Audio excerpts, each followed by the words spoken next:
जयंत पाटील. अध्यक्ष महोदय, राज्यपालांच्या अभिभाषणावर विरोध करण्यासाठी मी या ठिकाणी उभा आहे. चेतन तुपे साहेबांनी राज्यपालांचं अभिभाषण जवळपास पुन्हा वाचलं. संजय केळकर साहेबांनी खरं त्यांना दिल्लीला जायचं होतं,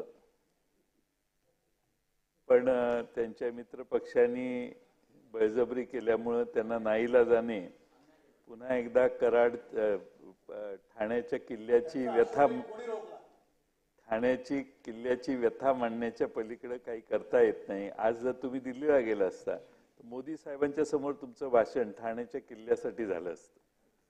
पण तुमच्यावर जो अन्याय चाललेला आहे त्याच्याबद्दल सहानुभूती व्यक्त करून मी माझे 2 शब्द या ठिकाणी मांडतो.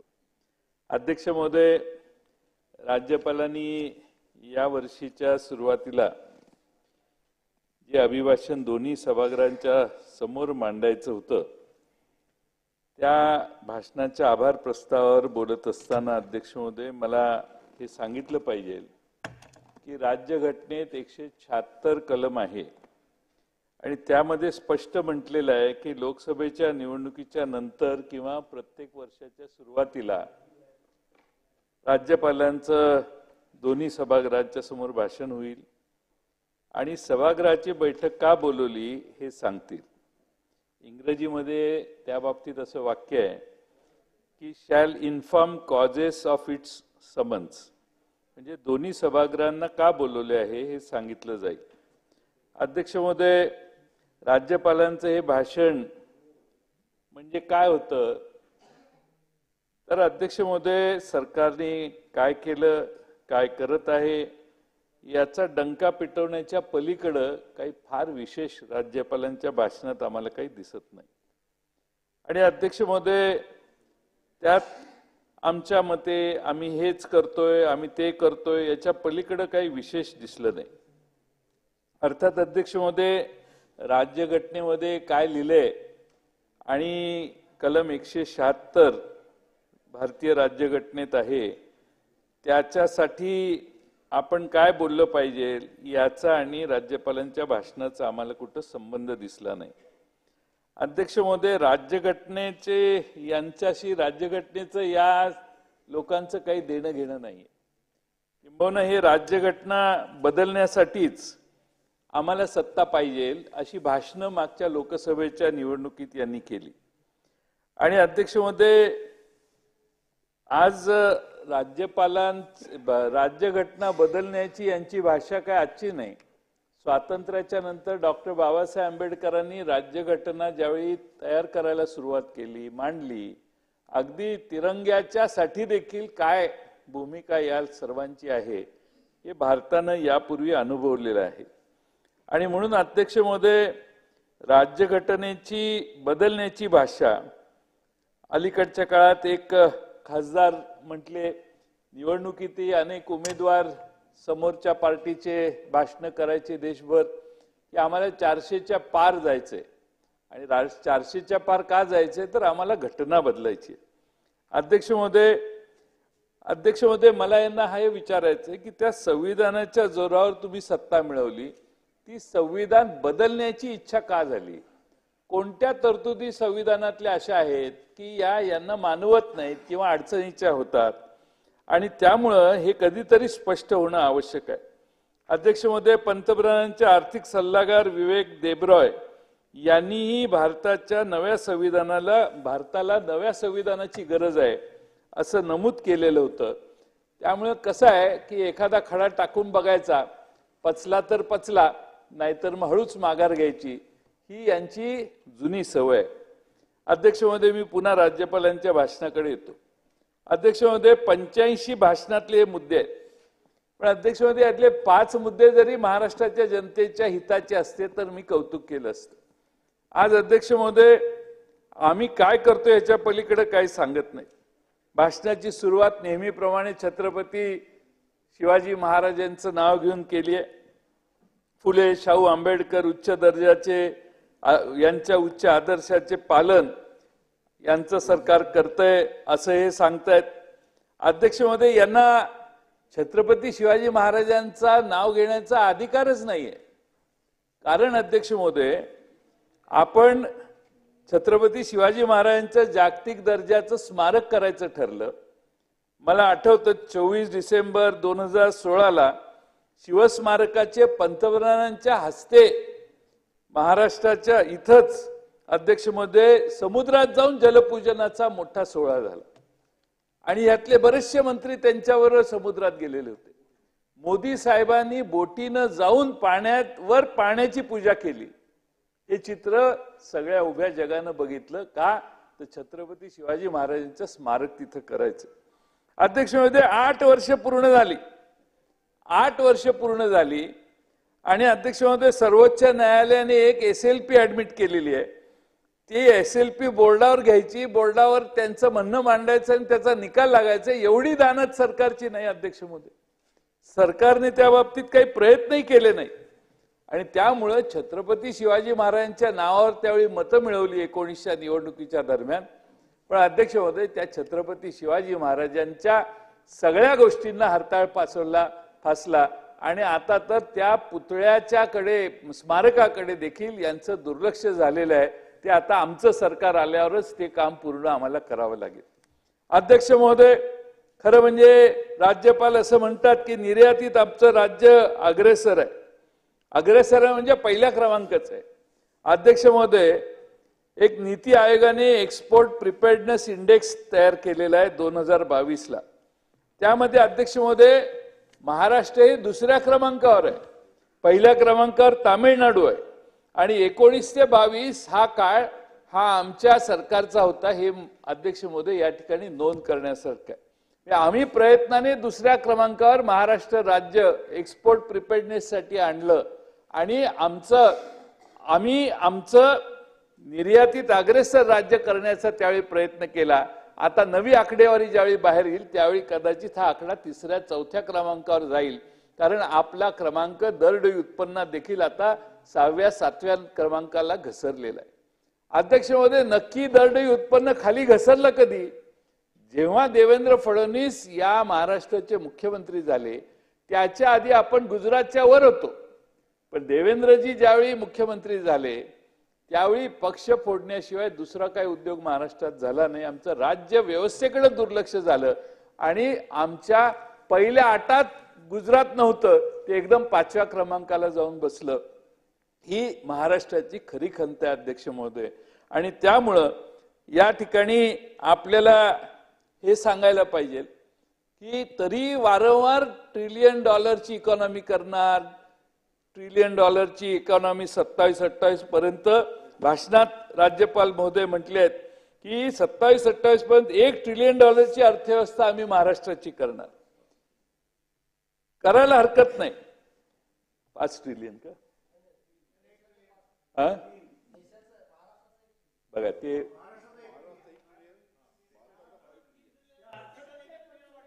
संजय बनसोडेंचं किती लक्ष आहे, ट्रिलियन कुणाचा? आपला 1 ट्रिलियन, त्यांचा 5 ट्रिलियन, म्हणजे महाराष्ट्राची इकॉनॉमी 1 ट्रिलियन होणार। आता 1 ट्रिलियन होण्यासाठी अध्यक्ष महोदय महत्वाकांक्षी लक्ष आहे असं राज्यपालच म्हणतायत। राज्यपालांच्या भाषणातच राज्यपाल म्हणतात महत्वाकांक्षी लक्ष आहे, म्हणजे अवघड आहे, डिफिकल्ट टार्गेट आहे, हे राज्यपालच म्हणतायत आणि त्यांनी ते कबूल केलेलं आहे। आणि म्हणून अध्यक्ष महोदय, हा 1 ट्रिलियनचा दावा हा वास्तववादी नाही, हे इनडायरेक्टली राज्यपालांनी आपल्या भाषणात सांगितलं। अध्यक्ष महोदय, एक मित्रा नावाची आपली जी संस्था आहे त्यांनी एक रिपोर्ट दिलाय की 6 वर्षामध्ये $1.53 ट्रिलियन गुंतवणूक असेल तरच महाराष्ट्र $1 ट्रिलियन इकॉनॉमी होऊ शकते। अध्यक्ष महोदय, महाराष्ट्राचा विकास जर 17% गेला पाहिजे तर आपण 1 ट्रिलियन पर्यंत 27-28 ला पोहोचू, नाहीतर तसं 32-34 साली काहीतरी पोहोचणारच आहे। काय ते थांबवत नाही कोणी, ते आपोआपच होत असतं। पण अध्यक्ष महोदय, आपण महाराष्ट्रात आज 7-7.5% ग्रोथ रेट आहे आणि आपला अध्यक्ष महोदय 17% ग्रोथ रेट जर झाला तर आपण 27-28 साली अध्यक्ष महोदय 1 ट्रिलियन इकॉनॉमीला पोहोचू, याचं राज्यकर्त्यांना भान आणून देणं आवश्यक आहे. त्यामुळे तुमच्या काळात काही 1 ट्रिलियन होणार नाही. त्यामुळं सतत ते आम्ही 1 ट्रिलियन करणार वगैरे, आणि त्यासाठी काही प्रयत्नही होत नाहीत.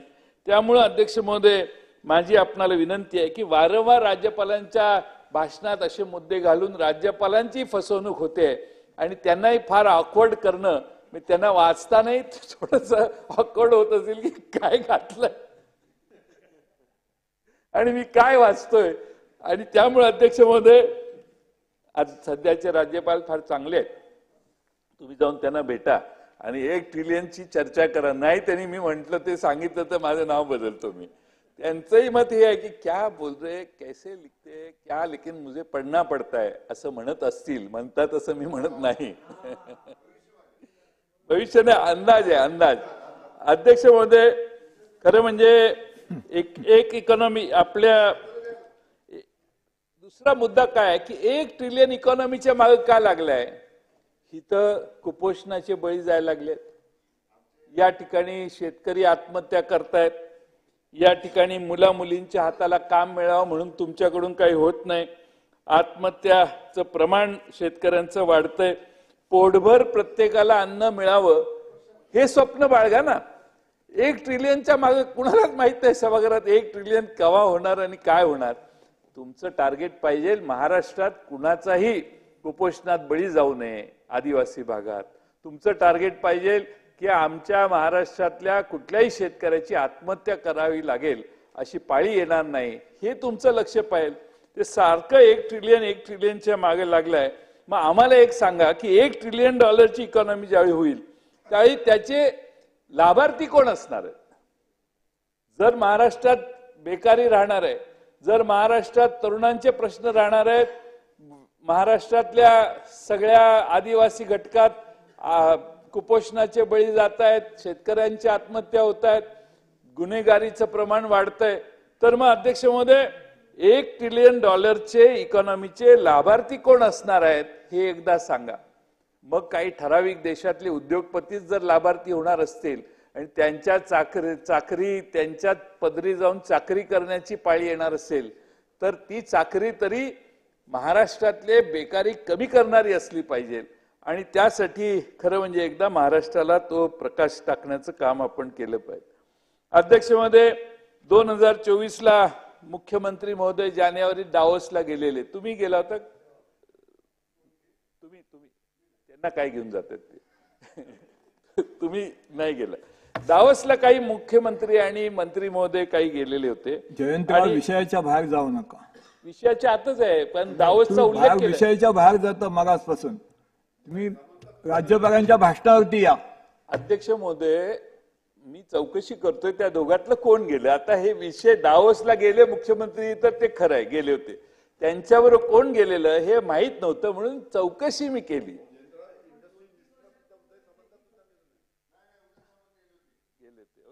उदय सामंत लय हुशार आहे, ते कसेही खाऊन जातील. त्यामुळे अध्यक्ष महोदय 2024ला 3,53,000 कोटीचे सामंजस्य करार केले आणि त्यातून 2 लाख नोकऱ्या निर्माण होतील असं माननीय मुख्यमंत्री महोदयांनी त्यावेळी जाहीर केलं आले. अध्यक्ष महोदय, गंमत काय, 2023ला पण दावोसला जाऊन आले साहेब. 1,37,000 कोटी रुपये 1.37 लाख कोटी रुपयाची गुंतवणूक त्यांनी आणली असा त्यांनी दावा केला आणि त्यातून 1 लाख रोजगार निर्माण होतील असं सांगितले. मुख्यमंत्री महोदयांची घोषणा मी खरी समजतो. आम्हाला सभागृहासमोर हे देतो ना मी, माझं झाल्यावर आमची सभागृहासमोर विनंती आहे. हो मंत्री महोदय, तुम्ही शांत बसा ना जरा, शांत बसा. आज अध्यक्ष महोदय तुमचा मूड दिसत नाही, काही चुकलंय का आमचं? नाही.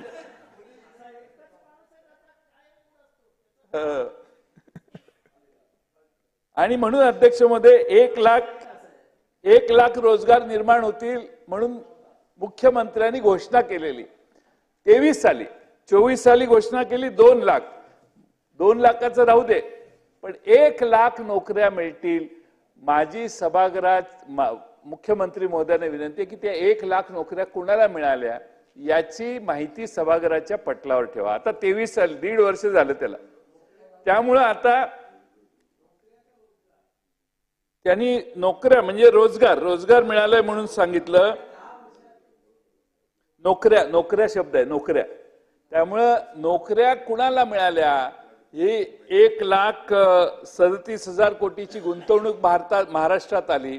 त्यात 1 लाख नोकऱ्या मिळतील सांगितलेलं. त्या 1 लाख नोकऱ्यांची नावं पटलावर ठेवावीत.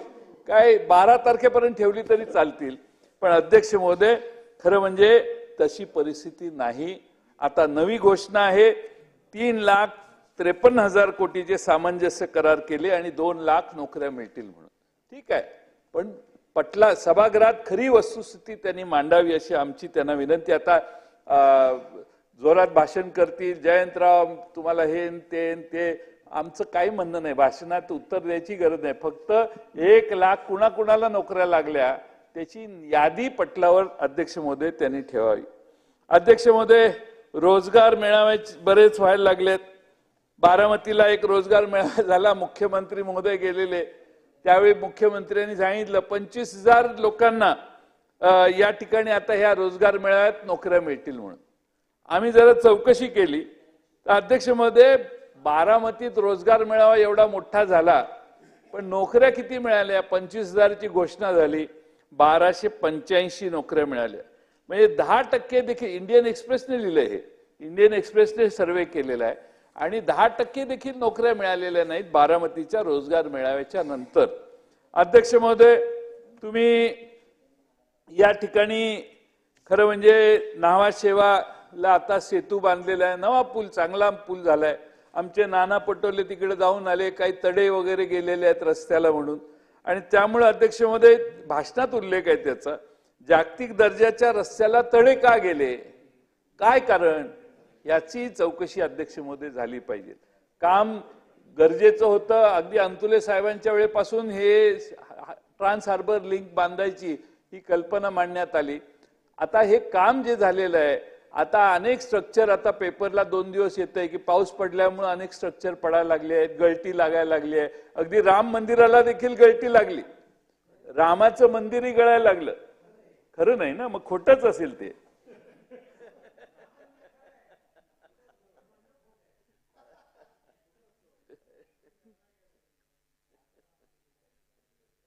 अध्यक्ष महोदय नाही, राम आमच्या पार्टीत आलाय. मी सांगतो ना, त्याच्यावर येतो मी तो मुद्दा. हो, राम आमच्या पार्टीत आलेला आहे. आता अध्यक्ष महोदय लोकसभेची निवडणूक झाली, आता त्यांनी विषय काढला म्हणून सांगतो. अध्यक्ष महोदय 2019 साली नरेंद्र मोदींचं लीड त्यांच्या मतदारसंघात 4,79,000 होतं. अध्यक्ष महोदय या वर्षीचं लीड किती? ते घटलं आणि 1.5 लाखावर मोदी साहेबांचं लीड 1.5 लाखावर आलं. अध्यक्ष महोदय निवडणुकीचा मतितार्थ कळण्यासाठी एवढं पुरेसं आहे. मोदी साहेबांचं लीड 4-4.5 लाखावरून 1.5 लाखावर आलं. हे आपली त्यांच्यावर तुलनाच होऊ शकत नाही. मी जयंतराव मागासपासून मी सांगतो, विषयाच्या बाहेर जाऊ नका तुम्ही, मेहरबानी करा. अध्यक्ष महोदय मेहरबानी करा, मी अध्यक्षाच्या खुर्चीवर आहे. मेहरबानी करा, तुम्ही विषयाच्या बाहेर जाऊ नका. अध्यक्ष महोदय अभिभाषण म्हणजे महाराष्ट्राच्या सर्व परिस्थितीचा व्यापक आढावा. हा तुमचा जो विषय आहे, हे काय पुरवणी मागण्यावरच्या डिमांडवरचं भाषण नाही. तुम्हाला एवढंच सांगतो, याच्यावर हा जो विषय राज्यपालांच्या विषयामध्ये नाही म्हणून मी रेकॉर्डवरती काढून टाकतोय. आपण अध्यक्ष महोदय मला कोणत्या नियमाने हे सांगताय तेवढं सांगा. कोणत्या नियमाने तुम्ही माझं भाषण रिस्ट्रिक्ट करताय हे सांगा. राज्यपालांच्या भाषणामध्ये हा विषय नाहीये. कोणत्या निर्णयाने माझं भाषण रिस्ट्रिक्ट करताय हे मला सांगा. पण ह्या विषयामध्ये हा विषय नाहीच आहे. विषय काय आहे? विषय तुम्ही काही विषय घ्या आणि तुम्ही सांगत आपले मंत्री महोदय खाली बसून मला अध्यक्ष महोदय कोण अध्यक्ष महोदय मी कौतुक करतोय मोदी साहेबांचं, चिडू नका. मोदी साहेब निवडून आले हे सांगतोय. मोदी साहेब निवडून आले हेच सांगतोय. फक्त यावेळी तुम्ही शांत यावेळी बसा, margin तुम्ही कमी शांत झालं, बसा. याचं दुःख तुम्हाला सगळं आहे हे दिसतंय जयंतराव मला. विषयावरती या. विषयावरच येतो ना ते. त्यांना शांत करा. अरे बाबा अभिभाषणावर म्हणजे साहेब महाराष्ट्र विषयावरती या. महाराष्ट्रावरच बोलतो मी. अध्यक्ष महोदय, काऊ सर यांचा जनाधार घटलेला आहे लोकसभेत आणि त्यामुळे जिथं जिथं रामाची तीर्थस्थानं आहेत तिथं सगळीकडे यांचा पराभव झाला. कुठेही राम यांच्या बरोबर राहिला नाही. राम आमच्या बरोबर आहे खरंच नाहीये. राम आमच्या बरोबर आहे आणि अयोध्येला देखील पराभव झाला. पण महाराष्ट्राच्या बाहेर जायचं नाही याचा आपला आदेश आहे म्हणून मी तो विषय तुमच्या आदेशाप्रमाणे राहतो.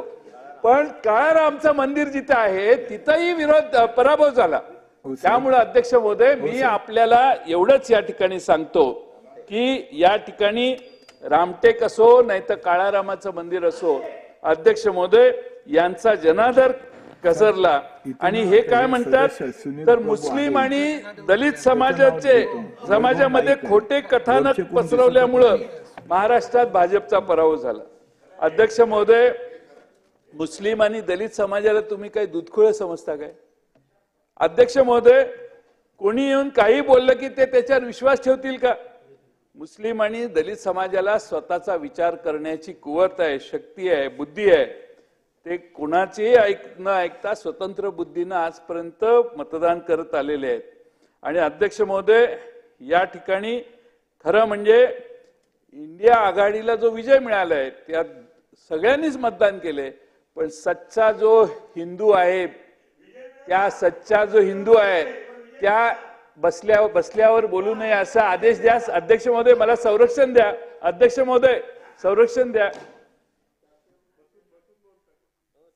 सच्चा अध्यक्ष महोदय, सच्चा जो हिंदू आहे त्या सच्च्या हिंदूंनी खऱ्या राम भक्तांनी इंडिया आघाडीला मतदान केलं आणि त्यामुळे अध्यक्ष महोदय आम्ही जवळपास 30 पर्यंत गेलो, 31 पर्यंत गेलो. अध्यक्ष महोदय, अयोध्येमध्ये सुद्धा बाकीच्या आता काय महाराष्ट्राच्या बाहेर काय बोलायचं नाही. पण अध्यक्ष महोदय का विरोध झाला? तरी महाराष्ट्राच्या बाहेर तुम्ही जाता, मगासपासून तुम्ही जाता, जाऊ नका म्हणून तुम्हाला विनंती करतोय मी. कुठेही जात नाही, फक्त अयोध्येला जातो. मला एक परवानगी द्या अयोध्येला जायची, बाकी कुठेही महाराष्ट्र सोडून जात नाही. अध्यक्ष महोदय, अयोध्येला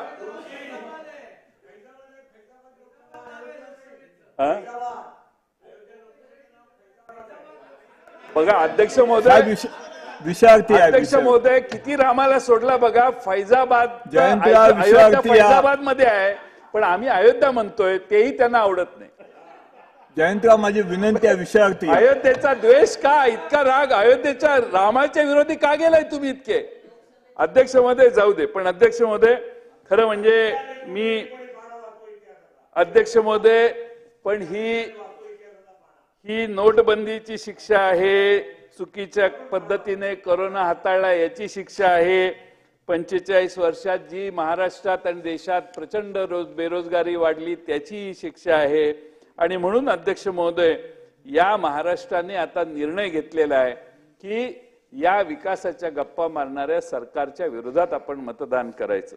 अध्यक्ष महोदय, मी या ठिकाणी आपल्याला एवढंच सांगेन की अध्यक्ष महोदय PhD बद्दल देखील मध्ये विधान केलेलं होतं.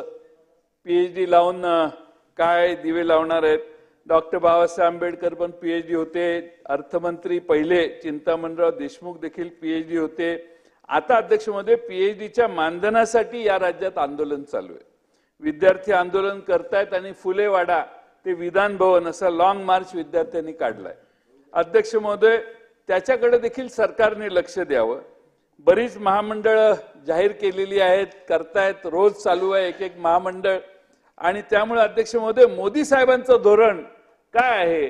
मोदी साहेबांचं धोरण आहे की अध्यक्ष महोदय जी महामंडळ पांढरी हत्ती झालेली आहेत ती बंद करायची आणि सरकारचे पैसे वाचवायचे असं मोदी साहेबांचं धोरण आहे.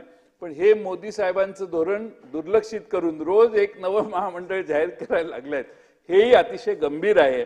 आणि जेवढे महामंडळ जास्त जाहीर कराल तेवढी महामंडळाचं महत्व डायल्यूट होतंय, हेही सरकारने लक्षात घेणं गरजेचं आहे. अध्यक्ष महोदय, आज या ठिकाणी आमचे सुधीर भाऊंनी घोषणा केलेली होती. डिसेंबर 22 मध्ये सुधीर भाऊ म्हटले की आम्ही 23चा राज्याभिषेक सोहळ्याच्या आधी छत्रपती शिवाजी महाराजांची वाघनख आणि तलवार भारतात आणू. आता 2024चा राज्याभिषेक सोहळाही होऊन गेला, पण अध्यक्ष महोदय अजून वाघनखे आणि जगदंबा तलवार भारतात आलेली नाही. 2023च्या राज्यपाल भाषणामध्ये देखील त्याचा उल्लेख होता. आता 24च्या राज्यपालांच्या भाषणात देखील उल्लेख आहे. राज्यपालांना किती ऑकवर्ड करायचे, ह्याला काहीतरी मर्यादा ठेवा. ही काय वाघनख येत नाहीत, तलवार काय जगदंबा तलवार येत नाही. आणि अध्यक्ष महोदय, त्यामुळं शिवाजी महाराजांचं स्मारकही तुम्ही करत नाही, त्यांच्या वस्तू इंग्लंडला अडकलेल्या त्याही परत आणू शकत नाही.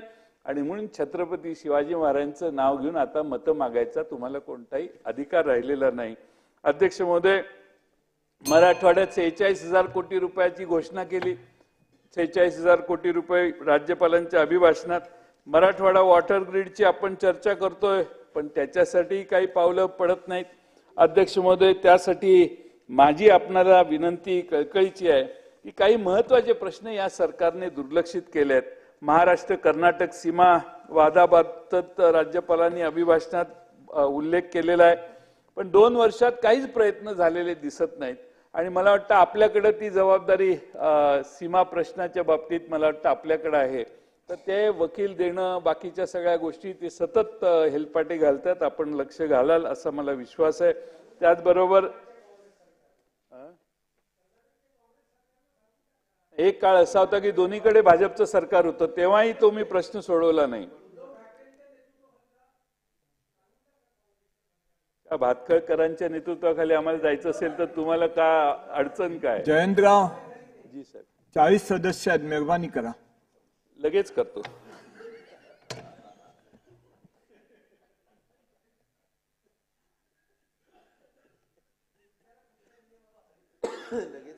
अध्यक्ष महोदय, मी फक्त काही शेवटचा 1-2 मुद्दे मांडतो. गेल्या काही वर्षात आम्ही बरेच उद्योग महाराष्ट्राच्या बाहेर जाऊन दिले असं म्हणायला हरकत नाही. अध्यक्ष महोदय, या सरकारने एक मोठी संधी गमावली. ऊर्जा आणि अक्षय ऊर्जा उपकरणातील उत्पादन क्षेत्र म्हणून आता मध्य प्रदेशाची निवड झालेली आहे. अध्यक्ष महोदय, केंद्रीय ऊर्जा मंत्रालयाने सुरू केलेल्या योजनेच्या अंतर्गत या झोनसाठी आंध्र प्रदेश, बिहार, गुजरात, महाराष्ट्र, ओडिशा, तामिळनाडू, तेलंगणा यांनी सगळ्यांनी प्रयत्न केला, पण मध्य प्रदेशने बाजी मारली आणि मंत्रालयानं झोनच्या स्थापनेसाठी 400 कोटीची आर्थिक मदतही त्यांना देऊन टाकली. वेदांत फॉक्सकॉन गेलं, तो मोठा इतिहास झाला. त्या वेदांत फॉक्सकॉनच्या मालकाला मुख्यमंत्री, उपमुख्यमंत्री, उद्योग मंत्री कोणी जाऊन भेटलं नाही. अध्यक्ष महोदय, आणखीन एक महत्वाचा मुद्दा आहे, तो म्हणजे बल्क ड्रग पार्क. आपण अध्यक्ष महोदय राज्यपालांच्या अभिभाषणात, शंभूराजे, राज्यपालांच्या अभिभाषणात राज्यपालांनी या प्रकल्पासाठी रायगड जिल्ह्यातील दिघी येथे 1000 एकर जमीन संपादित केली आहे. यातून 2200 रोजगार उपलब्ध होणार असा घोषणा राज्यपालांच्या अभिभाषणात आहे.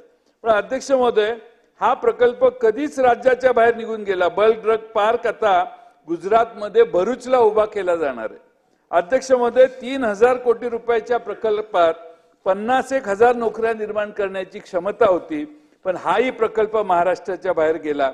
आणि त्यामुळे अध्यक्ष महोदय, हा प्रकल्प फार्मास्युटिकल क्षेत्रासाठी अत्यंत महत्वाचा होता. आपलं एक पाऊल मागे गेलं. अध्यक्ष महोदय, वैद्यकीय उपकरण पार्क प्रकल्प सप्टेंबरच्या शेवटच्या आठवड्यात मेडिकल डिव्हाइस पार्क प्रकल्प रद्द करण्यात आला. महाराष्ट्रात 424 कोटीची गुंतवणूक होणार होती. 3-3.5 लोकांना नोकरी मिळाली असती. महाराष्ट्रातील प्रकल्पाला मंजुरी मिळाली नाही. पण दुसरीकडे तामिळनाडू, उत्तर प्रदेश, मध्य प्रदेश, हिमाचल प्रदेशात मेडिकल डिव्हाइस पार्क प्रकल्पांना मंजुरी देण्यात आली. तत्कालीन महाविकास आघाडी सरकारने ऑक्टोबर 20 मध्ये विशेष सवलती देऊन यास मान्यता दिली होती. यांच्या काळात तोही प्रकल्प गेला. टाटा एअरबस प्रकल्प देखील 22,000 कोटी रुपयाचा अधिकाऱ्यांच्या त्यातनं 15-20 हजार नोकऱ्या मिळाल्या असत्या तर अध्यक्ष महोदय तोही प्रकल्प आता गुजरातमध्ये गेला. सॅफ्रॉनचा MRO प्रकल्प एक मोठा प्रकल्प तेलंगणातील हैदराबाद मध्ये गेला. विदेशी विमान कंपन्यांसाठी 1234 कोटी रुपयाचे देखभाल दुरुस्ती आणि ओव्हरऑलिंग सुविधा एका फ्रेंच बहुराष्ट्रीय कंपनीने सॅफ्रॉन ग्रुपने प्रस्तावित केली होती. तो प्रकल्प नागपूरहून हैदराबाद मध्ये हलवण्यात आला. भूसंपादनाला झालेल्या विलंबामुळे हा प्रकल्प रखडला होता. 1115 कोटीच्या सुरुवातीच्या गुंतवणुकीने हा प्रकल्प अध्यक्ष महोदय शेजारच्या राज्यात गेला. अध्यक्ष महोदय यांचं लक्षच नाही राज्याकडे. यांचं लक्ष मोठे मोठे टेंडर काढायचे, मोठमोठ्या रस्त्यांच्या घोषणा करायच्या, मोठमोठ्या प्रोजेक्टच्या घोषणा करायच्या आणि बांधकाम खात्यात आज 64,000 कोटी रुपये अध्यक्ष महोदय पेमेंट बाकी आहे, बिल द्यायची आहे त्यांना, तरी इकडे मोठ्या घोषणांचा पाऊस चालू आहे. आणि म्हणून अध्यक्ष महोदय मी या निमित्तानं आपल्याला नम्रतापूर्वक सांगतो की महाराष्ट्राची अधोगती व्हायला लागलेली आहे. आता लगेच तुम्ही म्हणाल महाराष्ट्राची बदनामी करताय, कागदोपत्री अधोगती चालू आहे आणि त्यामुळं मी तुम्हाला ते जाणीवपूर्वक सांगायचा प्रयत्न करतोय. अध्यक्ष महोदय, या सरकारमध्ये मांडण्यात आलेले हे राज्यपालांनी जे मुद्दे मांडलेले आहेत त्यांच्या भाषणामध्ये, त्या सर्व भाषणाच्या मुद्द्यांना मी या ठिकाणी यासाठी विरोध करतो कारण राज्यपालांचं भाषण हे महाराष्ट्रातल्या जनतेला न्याय देणारं नाही. शेतकऱ्यांच्याकडे दुर्लक्ष करणार आहे, शेतमजुरांकडे दुर्लक्ष करणार आहे. आता सगळं गेलंय. जो बूंद से गई वो हौद से गई वो बूंद से नहीं आती, अशी जी बूंद से गई वो हौद से नहीं आती, तसं हौद काल उघडा केलेला आहे. बऱ्याच गोष्टी जाहीर केलेल्या आहेत. पण अध्यक्ष महोदय, ज्यांचं आयुष्यच सरकारचं 2.5 महिन्याचं आहे उरलेल्या काळात, त्यांच्या आश्वासनावर महाराष्ट्र विश्वास ठेवणार नाही आणि म्हणून राज्यपालांच्या अभिभाषणाला मी विरोध करतो. राज्यपालांचं अभिभाषण हे ऐकत असताना मी शेवटची एकच खंत व्यक्त करतो की संजय आमचे केळकर किंवा अतुलजी आमचे बसलेले आहेत, आमचे सागरजी आहेत, अध्यक्ष महोदय, ही खरी भारतीय जनता पक्षाची माणसं, ही निष्ठावंत माणसं, यांनी आयुष्य त्यांचं भारतीय जनता पक्षाच्या विचारांसाठी वेचलं. नाही, ते थोडी भाजपचे आहेत, तुम्ही तिघ भाजपचे, तुम्ही एवढ्या निष्ठेने भाजपमध्ये राहिला, ते सगळीकडे फिरून आलेले. जयंतराव, मी आता अध्यक्ष खुर्चीवर बसला म्हणून मी काय उत्तर सांगू शकत नाही. आपण बोलायचंच नाही साहेब, मेहरबानी करा. शेवटचा मुद्दा, अध्यक्षाच्या खुर्चीवर बसला म्हणून काही गोष्टी मी सांगू शकत नाही, एवढंच सांगतो. बोलायचंच नाही तिथं, ती जागा न बोलण्यासाठी. मी ज्या काही गोष्टी सांगेन ना तर तुम्ही म्हणाल कोणतं तुम्ही जे निर्णय घेतले ते योग्य घेतलं म्हणून हे सांगतो. खाजगी चर्चा झाली ना, मी अध्यक्षाच्या खुर्चीवर म्हणून जास्त काय बोलत नाही. तुमच्या सगळ्या परिस्थितीची, वस्तुस्थितीची मला जाणीव आहे म्हणून मी काय बोलतोय का, मी ह्या तिघांवर बोलतोय. हे निष्ठावंत भारतीय जनता पक्षाचे कार्यकर्ते, सहकारी, लहानपणापासून या विचारावर वाढलेले श्रद्धेने, त्यांना इकडे बसून हे नवे पाहुणे इथे येऊन बसलेले आहेत, हे कोपऱ्यात आणि हे इकडं. त्यामुळे हे पाहुणे ते जाऊन परत आलेले, परत गेलेले आहेत. त्यामुळे हे सगळे अध्यक्ष महोदय, ही जी खंत आहे महाराष्ट्रातल्या भारतीय जनता पक्षाच्या निष्ठावंत कार्यकर्त्यांची, त्याच्यामुळे लोकसभेची परिस्थिती अशी झाली आहे आणि विधानसभेत यांचा पराभव होईल आणि भारतीय जनता पक्ष खरा जो आहे तो शिल्लक राहील अशी माझी अपेक्षा आहे. सन्माननीय सदस्य सुनील प्रभू.